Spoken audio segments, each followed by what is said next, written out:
Hello everyone, welcome to Anubha study facts. आज हम बात कर रहे हैं गाइज 8 मार्च की शिफ्ट में जो आप लोग का एग्ज़ाम हुआ है। ये जो एनालिसिस है आज हमारे एक सब्सक्राइबर नेहा जी की वजह से यहाँ पर हम दे पा रहे हैं। उन्होंने पूरा यहाँ पर बताया कि किस तरीके से क्वेश्चंस पूछे गए। It's all memory based. अगर आप लोग को लगता है कि और कोई भी क्वेश्चन इंक्लूड होना चाहिए तो आप लोग या तो टेलीग्राम पे बता दीजिएगा या फिर आप कमेंट में बता सकते हैं। तो जैसे देखो सीडीपी में क्या क्वेश्चन आया, जीन प्याजे से क्वेश्चन आया, गार्डनर से क्वेश्चन आया, जुवेनाइल डेलिक्वेंसी थॉर्नडाइक से पूछा गया।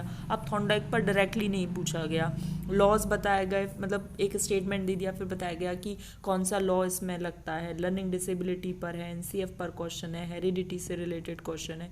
तो इस तरीके से क्वेश्चन पूछे जा रहे हैं। फिर उसके बाद देखो हिंदी में समास, विलोम, पर्यायवाची, संधि।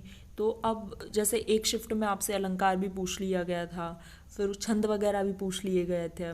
तो थोड़ा सा ये आप याद में रखिए भाई, जिन लोगों का बाद में एग्जाम है तो कुछ कुछ पॉइंट्स याद में रखो कि इस तरीके से पूछे जा रहे हैं, तो आपकी शिफ्ट में भी पूछे जा सकते हैं।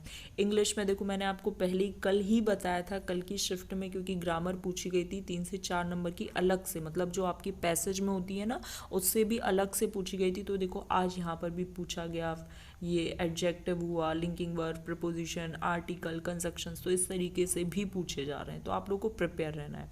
स्पोर्ट्स से क्वेश्चन है, ट्रॉफी से, ये ट्रॉफी किसके लिए दी जाती है, स्पेस में किस टाइम पर कौन सी चीज़ ये लॉन्च हुई। फिर उसके बाद करंट जीके से क्वेश्चन है, रक्षा मंत्री से रिलेटेड समथिंग। वर्ड से क्वेश्चन है, वर्ड्स मैंने आपको बताया था दर्जन वर्ड करके भी आया था।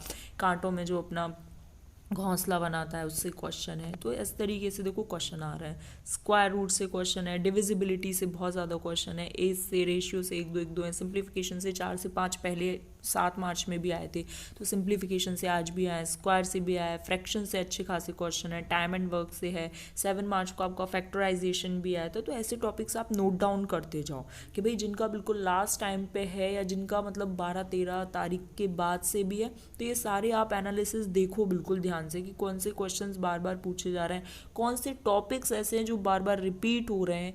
तो आप लोगों को पता चलेगा। जैसे अब हिंदी बहुत अच्छी बन रही है, सब लोगों से पेडागोजी तो बहुत एप्लीकेशन बेस्ड है, सभी से बन रही, लेकिन इंग्लिश पेडागोजी मतलब बहुत हर किसी से नहीं बन पा रही। मैथ्स पेडागोजी जो 15 मार्क्स की आनी थी वो 15 की ना होके केवल 3 to 5 मार्क्स की आ रही है। तो उसके लिए भी थोड़ा प्रिपेयर रहो। कंटेंट में अब देखो ज़्यादा टाइम लगेगा क्योंकि आपको पता है 15 नंबर का ही आना था कंटेंट, लेकिन अब कंटेंट कितने का आ रहा है, 25 20 22 ऐसा कंटेंट आ रहा है। तो टाइम कंज्यूमिंग वाला है, तो थोड़ा सा प्रिपेयर होकर जाओ मेंटली कि भाई किस तरीके से आपको तैयारी करनी है। तो इन सब की तैयारी के लिए आप क्या करो कि परीक्षा ऐप है, आप उसको डाउनलोड कर सकते हो, उसकी टेस्ट सीरीज ज्वाइन कर सकते हो। उससे आपका टाइम कंज्यूमिंग वाला जो भी पार्ट है वो आपको पता लगेगा, और लास्ट मोमेंट पर कैसे प्रिपरेशन करनी चाहिए वो सभी कुछ आप परीक्षा ऐप की हेल्प से कर सकते हो। इसकी जो लिंक है वो मैं टेलीग्राम में शेयर कर दूंगी और डिस्क्रिप्शन बॉक्स में भी दी हुई है, वहाँ से आप इसको ज्वाइन कर सकते हो। 50% आपको डिस्काउंट मिल जाएगा ANUBHA50 कूपन कोड यूज़ करने पर। चलिए फिर हम ऐसे ही नेक्स्ट एनालिसिस के साथ मिलेंगे।